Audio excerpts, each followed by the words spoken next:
Get out the insurance cards, get out the copays. The office is open, my friends. Brought to you by drroto.com. So let's get to it. Bring the pain!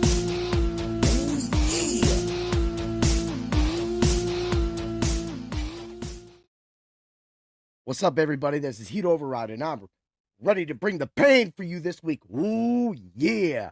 I'm ready for another Hard Hits review as we get ready to talk about UFC 327 that just happened on Saturday this past weekend.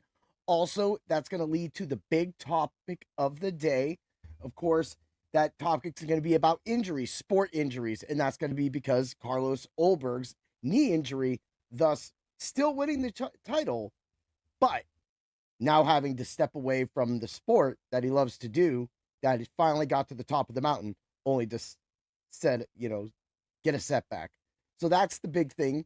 So, of course, this is a live show. If you got questions about it, if you have takes about UFC 327, we'll talk about that. We can also talk about the Masters. That was a nice day.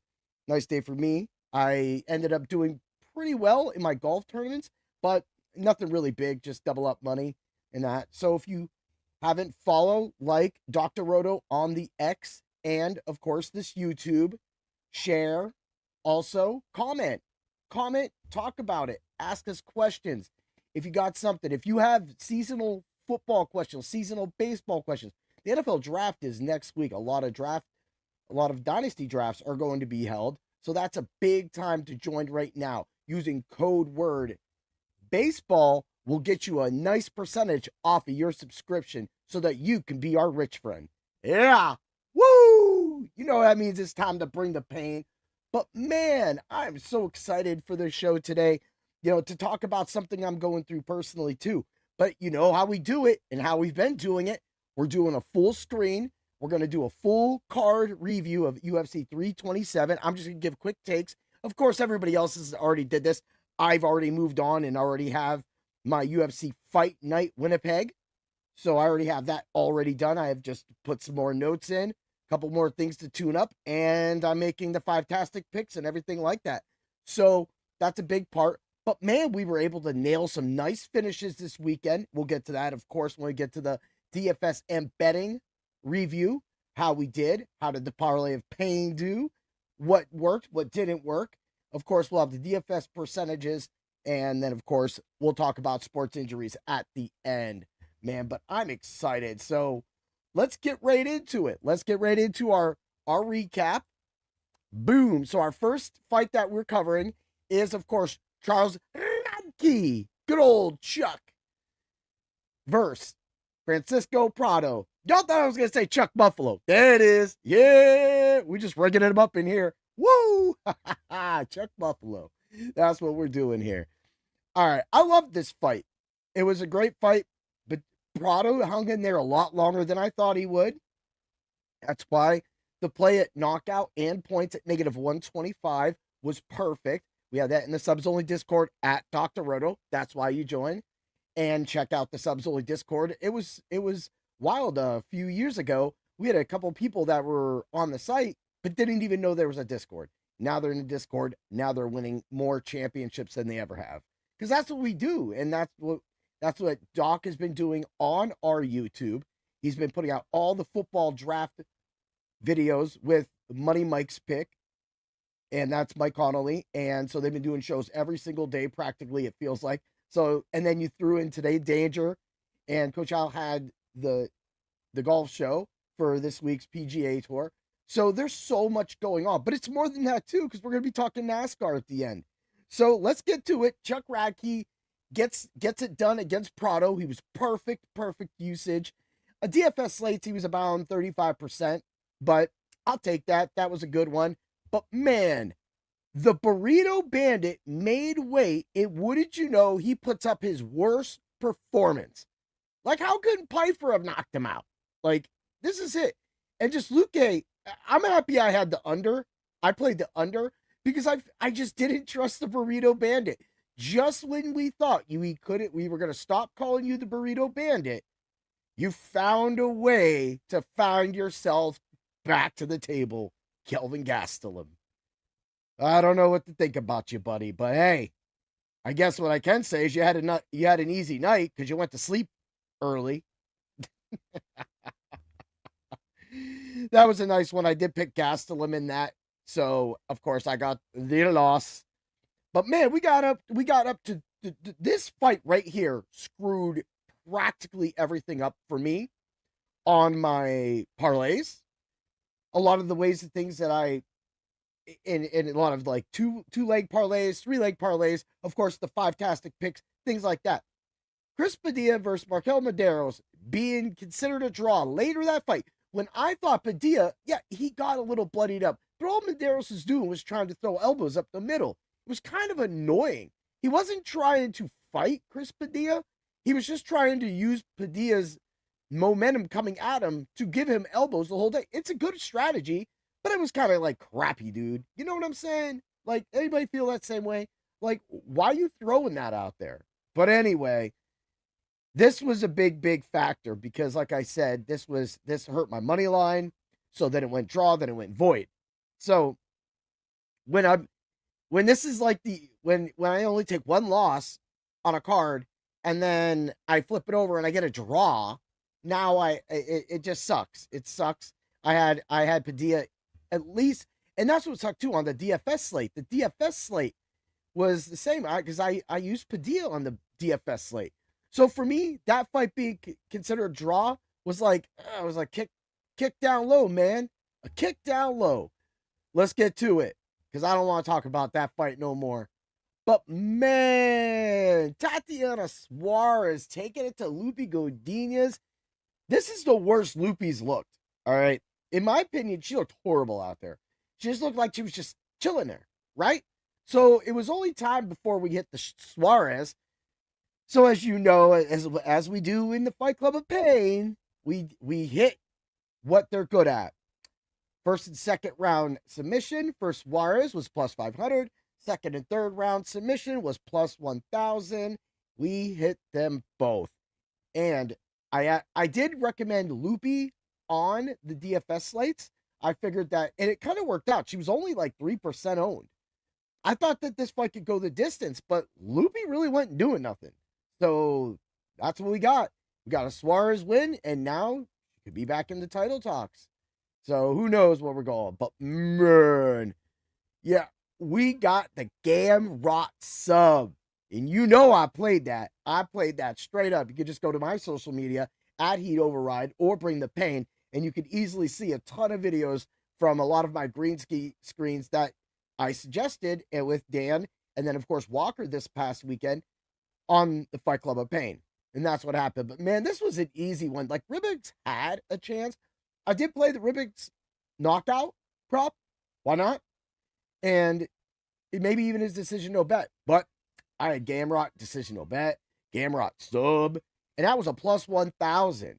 Like, this is when I say that the UFC is better than any other sport when it comes to betting.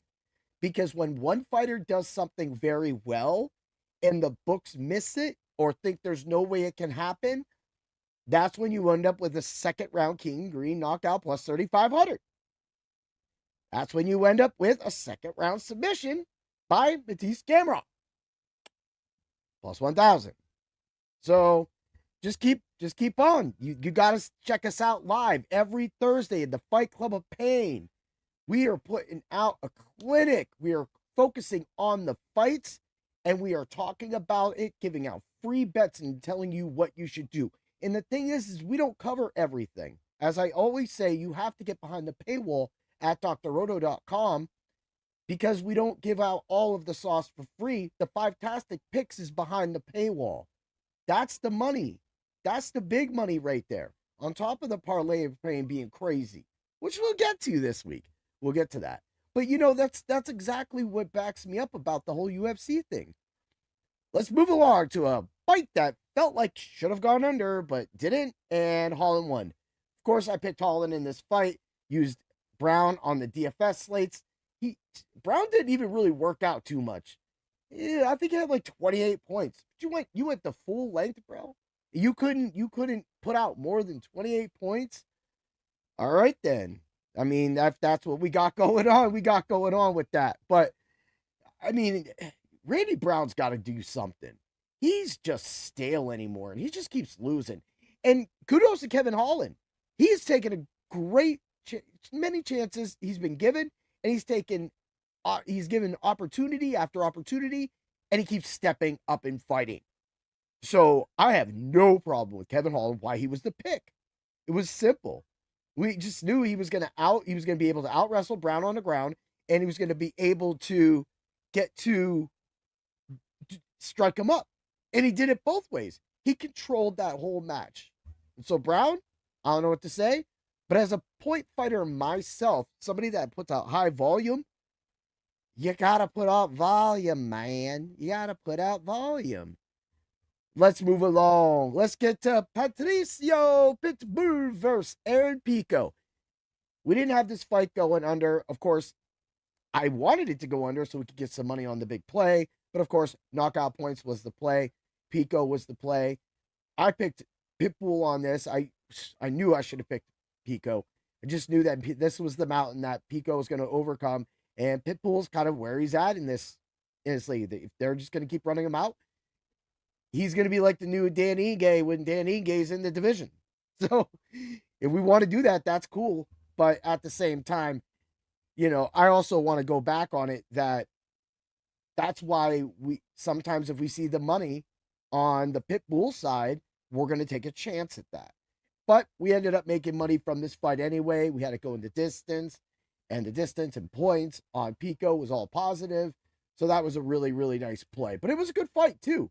It was a good fight. But I'll tell you, one person that was in 100% of my DFS lineups was Cub Swanson. This retirement fit, I did not care about Nate the Train Landwehr.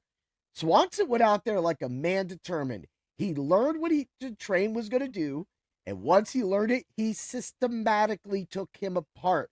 The exact way a true boxer would take you apart. And it wasn't long after he fell into his flow that Nate the Train was Nate the Plane. And he was laying on the plane of the canvas, if you got what I'm saying. Because, man, that was such a nice one. And I had that first round knockout. We all knew it was all going to be Cub Swanson for a second round finish. This was a great, great match for Cub. And also, it was great to see him go out on top for Dan from the Fight Club, because that's one of his favorite fighters. But, man, let's move to another fight that felt like it should have went under, but it did not. So that's why you always hedge. Dominic Reyes versus Johnny Walker. Of course, I picked Reyes, got lucky, felt like Walker may have did a little more, but Reyes didn't really break from Walker's strikes. Like, Walker wasn't really crazy himself either. So it was one of those things where Reyes just kind of stood ground and just played it safe. And Walker kind of did the same thing too, and that's what we got. It was almost boring at times, but at the same time, I was fine with what happened. I had Reyes in my DFS lineups, and that worked out well for me. So it's just one of those things where you just take the sway. And both ways would have been good to go. But man, now we're getting to what is practically what being considered one of the best heavyweight fights in the entire UFC ever. Curse Blades versus Josh Hockett. Josh Hockett went in there multiple times. Did he stun Blades? And I thought that fight was over. And of course, it going to distance. I lost the knockout money. But again, I did not play as aggressive as possible. So again, when I put these bets in off the show, those are the bets. I come back in with some little 2 legs and 3 legs, maybe another single, maybe throw down an extra if I already had some winnings coming in, because that's what happens with the Fight Club of Pain and the way that we produce the information for you, that as the card progresses, you win money. That's how it rolls. And so for me, at this point, it was like, let me just throw some in. Didn't really work out, but things still worked out. That's why you play knockout points. That was huge for us. That was the biggest thing I said play with the Josh Hockett side. Also play points. I mean, the positives were great, but man, that was a war. And I think it was crazy because everybody seriously wanted to hate Josh Hockett, the Incredible Hawk, so much And then now they all want to like him because they actually know he's got an incredible heart. So I'm not going to say he's crazy, but I hope he doesn't do that with Derek Lewis.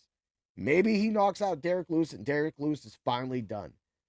But with the finishing power Derek Lewis has, if he takes those shots like he was taking with blades, he's going to get knocked down and knocked out. That's what's going to happen, buddy.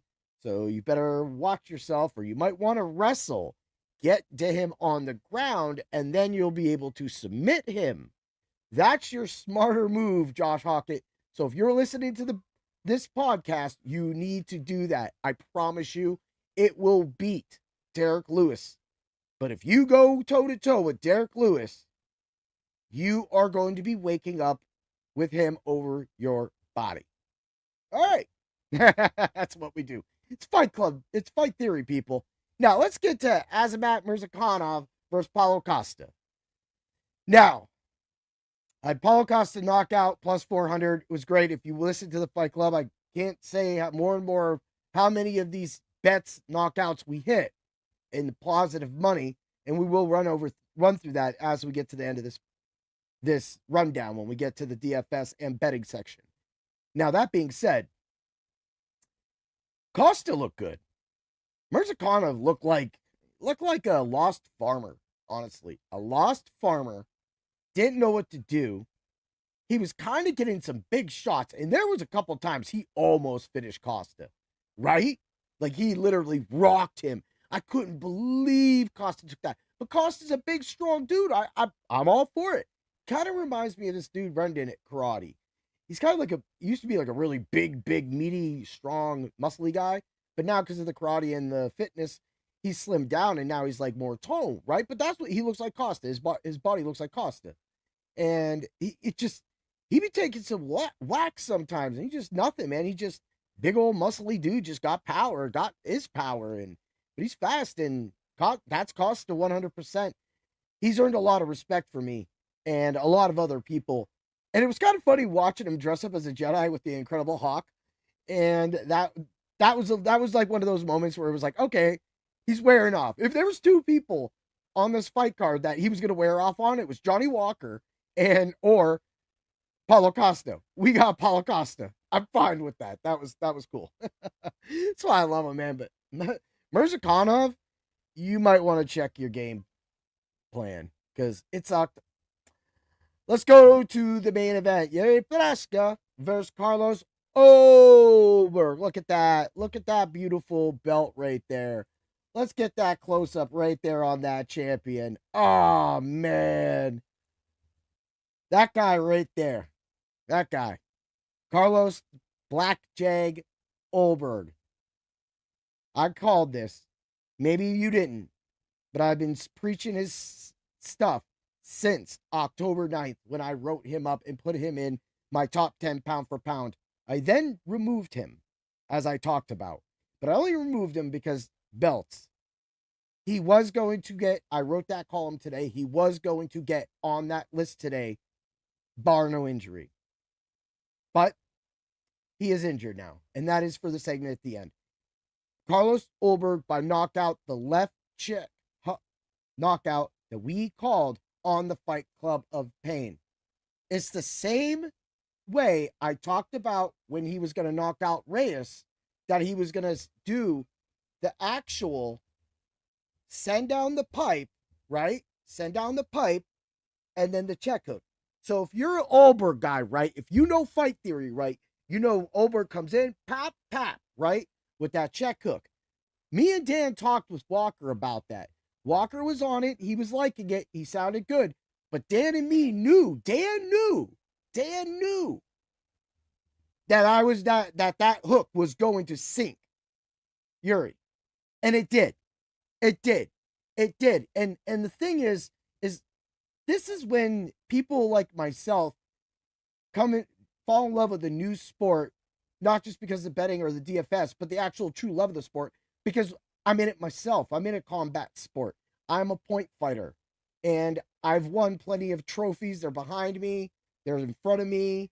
I've got medals. And I don't win that without the hard work and dedication from my team. And that's those teams, both on the Yuri side and Carlos's side, put them in the best position possible to make that match great. And unfortunately, he sustained a knee injury. But that does happen, and that's the game. That's the game. So let's get to it. Let's get to some betting recap. Best bets in DFS plays with percentages. All right, let's roll over. Pitbull, we had, of course, we had the knockout on the Pico side. Decision no bet, we had that too. We did the money line. We knew it was going to the distance. We had the money on the distance. We had money line, yes. Distance, yes. For Pitbull and Pico. They were both positive. I think Pico was a plus 150 on FanDuel, so that was nice. And it was a good return. It was something I just figured that he was going to be able to outvolume. A lot of people figured that Pico would be able to outvolume Pitbull. And that's exactly what happened. Let's get to Dominic Reyes and Johnny Walker bets. Of course, points was plus 370. We hit the points plus 370. And, this was one of those fights where it was like, I did have a lot. But what saved us was the knockout and points. Because then we were still be able to get the points. The points plus 370 allowed us to be aggressive, right? So when we play this many bets and we play the knockout and the decision no bet, we got the money back off the decision no bet. So then we're getting two decision no bets back. We're getting the points plus 370, all positive money, and we took our chances with the knockouts. It didn't come out the way we wanted to. We made a little money. We moved along. Blades, Hockett points plus 145. So we didn't get that plus 370 that we thought we could get. We got plus 145. That was nice. Knockout and points was a plus 145 on the Hockett side. That's what cashed. Of course, decision no bet, that money came back negative 128. And then, of course, on the Blade side, the decision no bet came back. But the points, that was definitely the big thing that really worked. Really needed the knockout on that one. Kind of spun it. But we did pick pretty well. Move along to the Costa fight. Now, this is where we talk about it. This is where fight theory and getting your information from an active, capital A, active.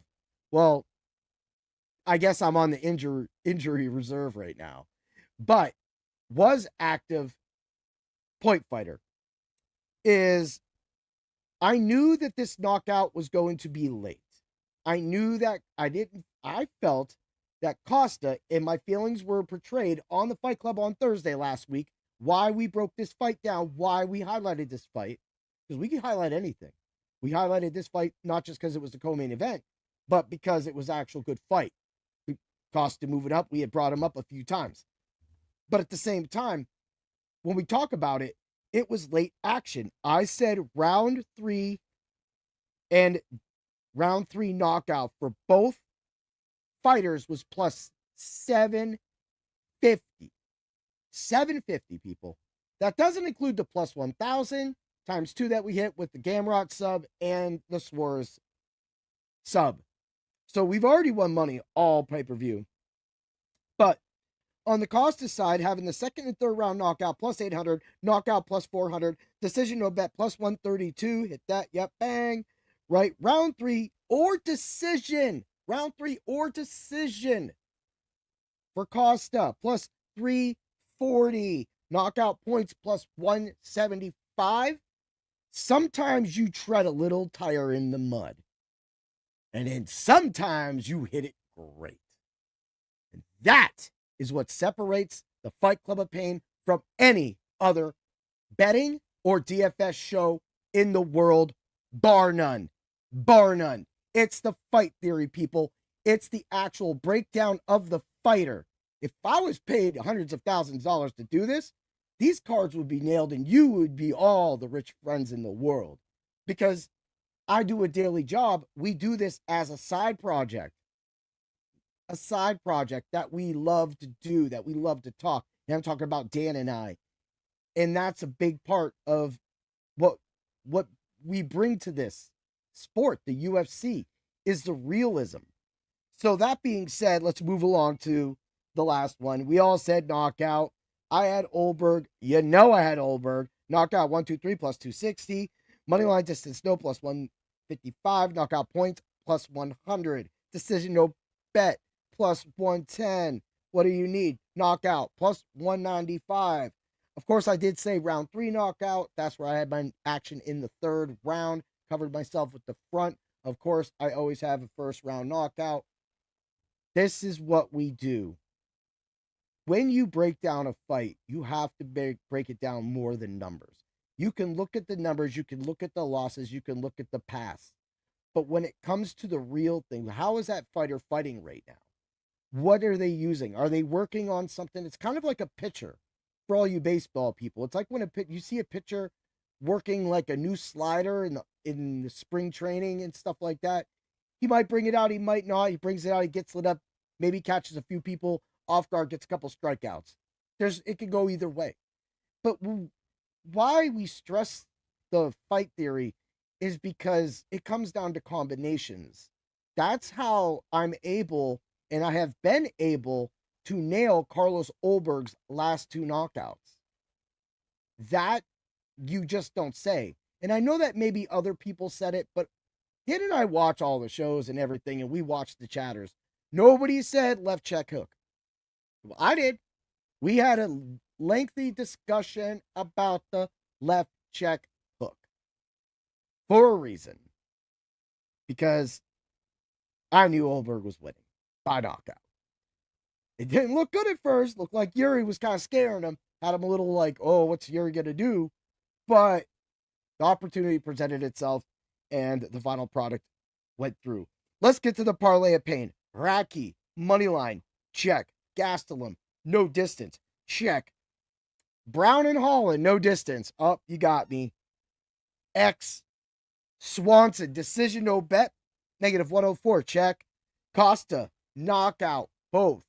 Plus 100.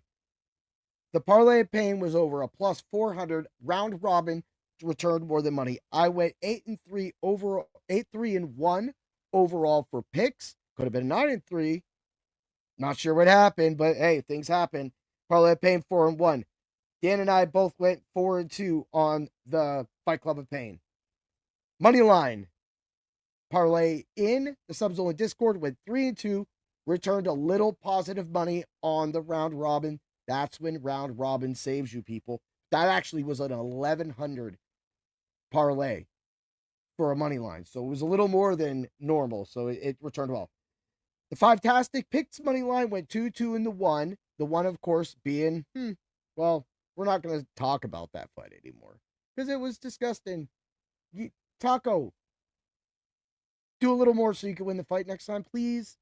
But the whole foul, I won't get started, but the whole foul, like, he loses because he fouled. It doesn't matter how close the fight was. He created a foul. He should lose. He's the one that fought dirty. And the reason why the foul was deducted is because he had did it multiple times in the fight. There's no brainer. But anyway, won't talk about that. The Five-tastic picks crazy long leg parlay went 2-3. It was all positive money.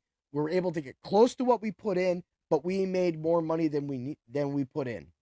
So that was a good positive.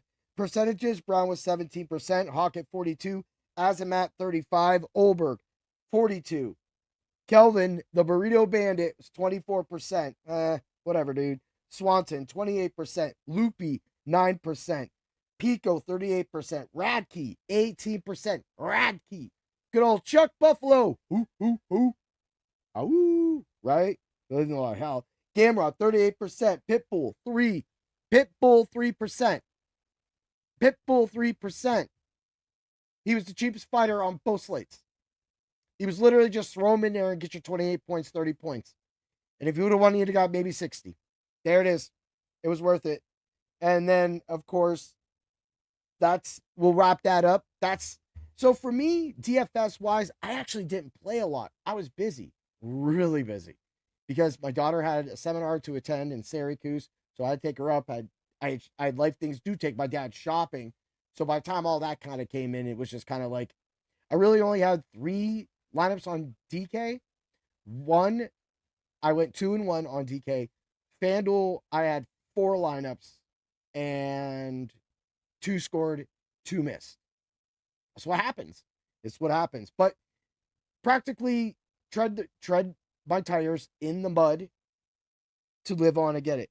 Now, on my lineup, I missed on the DFS lineup I gave out, missed on Gaslam, hit on Hockett, Swanson, Ulberg, Reyes, missed on Azamat. What could have been?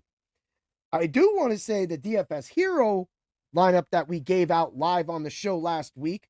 So if you get over to DFS Hero, use code word DOC and you will get 20% off your subscription. And with that, all the fighters on the DFS Hero lineup given out live last week on the Fight Club of Pain hit. That is how you do it.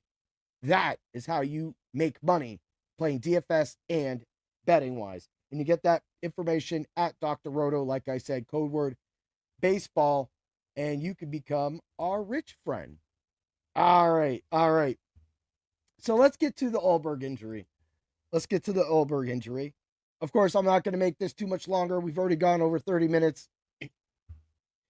Carlos Ulberg injury, it's sad because now he's got a long road back. Last I looked, I tried to go, before I went live, I went and I checked as much as possible information that I could find on Ulberg. And it's a possible ACL.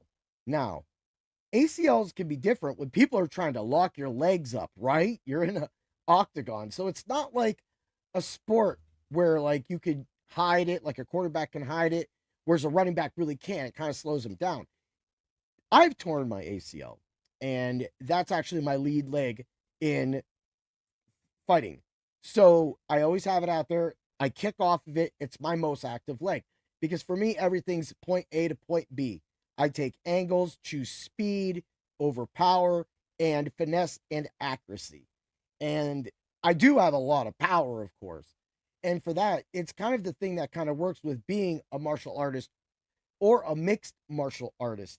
And so when injury like this happens to a fighter or anybody, a sport injury like this, what goes on in the mind of an athlete while recovering? Well, right now, Ulberg just wants answers. He needs answers, and he has testing to go through, and he will get those answers.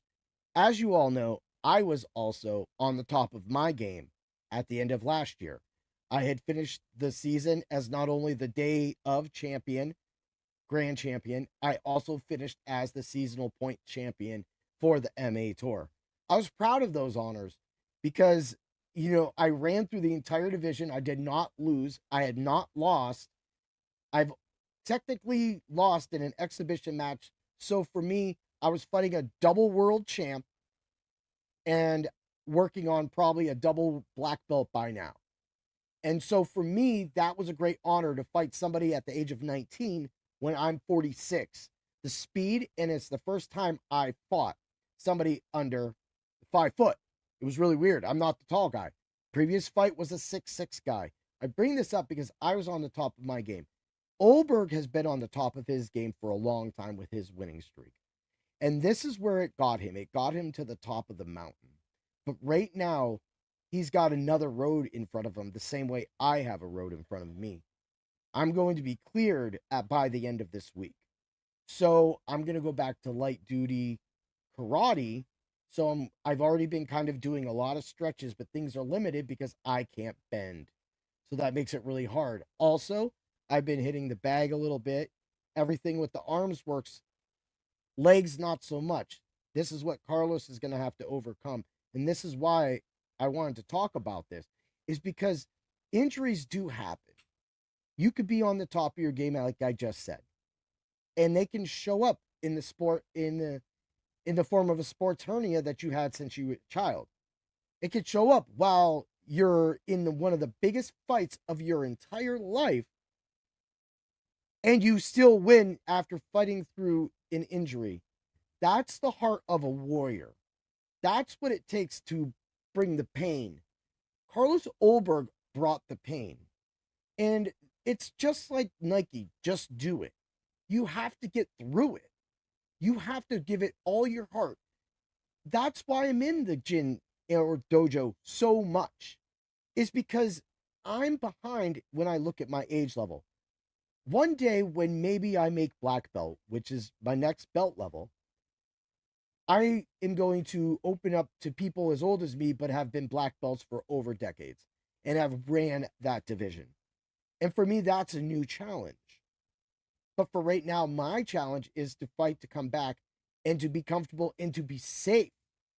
Because there's no fun in working since the beginning of January to here we are mid-April, and I'm now maybe going to get back on the mats. Now there's no competitions, and I can't even really do my katas at full strength because the katas require snap, and I don't trust that because I can still feel it. These are the things that athletes recovering from injuries do experience. It's a mental thing too. Ulberg's going to have to overcome all that, and he will. I've seen people talk about his age. He might be 37 when he comes back, but he's going to come back. And honestly, Carlos Ulberg looks great for a 37-year-old. That dude's like wine. He could probably fight till he's 47. Hell, I mean, that dude is just, he's got the perfect body for this sport. And he doesn't take that much damage. And he's smart. He's got a great fight IQ. He knew what was happening. Yuri dropped the ball. He could have just went after him. He didn't have to feel bad. You didn't have to just make it one level. Go win your belt. He's injured. He'll be back one day.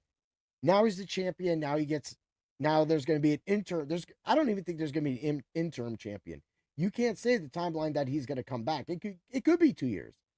It took me 3 years, 2 surgeries, 3 rounds of physical therapy for the ACL. That's what happened. That was a football injury.